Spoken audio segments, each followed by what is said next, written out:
Yo, welcome back to the Blum Room. You know, one of the greatest things about having a nerd for a girlfriend is that all she wanted for Christmas was a sword. So we went to the best place in the world to find that. It's called The Sword and the Stone. It's run by Tony Swatton, who is a world-famous blacksmith.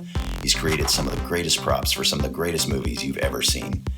Not only did we find a sword there, he made it for us while we waited. Join us on a little journey to The Sword and the Stone. Sword and the Stone is located in Burbank, California.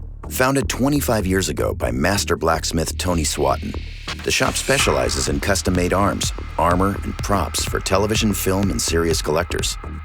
Not every store you can walk in that has cannonballs. Tony also makes full suits of armor, battle axes, anything you can imagine. If you can think it up or you have a picture of what you want, he can fabricate it out of anything. One has interesting thoughts when one wears a gauntlet. Oh, so cool.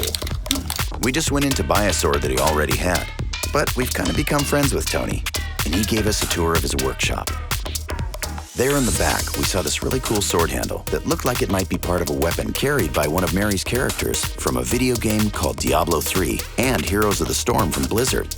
The blade attached to it was just a raw piece of aluminum. We decided to do a special order and have him finish the piece for her, which normally would take weeks. But Tony told us that he could do it while we wait. An amazing opportunity to watch a master at work. This is called the Wheel of Death. And yet he survived. Amazing. He ground the blade in a series of steps that took it from a rough piece of aluminum to a finely polished piece of art in about a half an hour. Sirloin of beef. Chart royalty. Wow. Oh my God. Wow. It is an exquisite thing. While he was making the blade, we got to walk around the workshop and check out all the other cool stuff he had in there. One of the things I think I loved the most was Robin Williams' sword from Hook and Rufio's belt buckle. There were all sorts of knives and swords, things that he had done in workshops and hadn't completed, and other stuff that he just didn't get around to selling yet. He also had a ton of cool stuff from the Pirates of the Caribbean movies, where he was almost solely responsible for most of the weaponry. I can't tell you how many times I geeked out in this place. So as we approach the next episode of Toonami, we go in fully armed and ready for battle. See you next time on the Blum Room.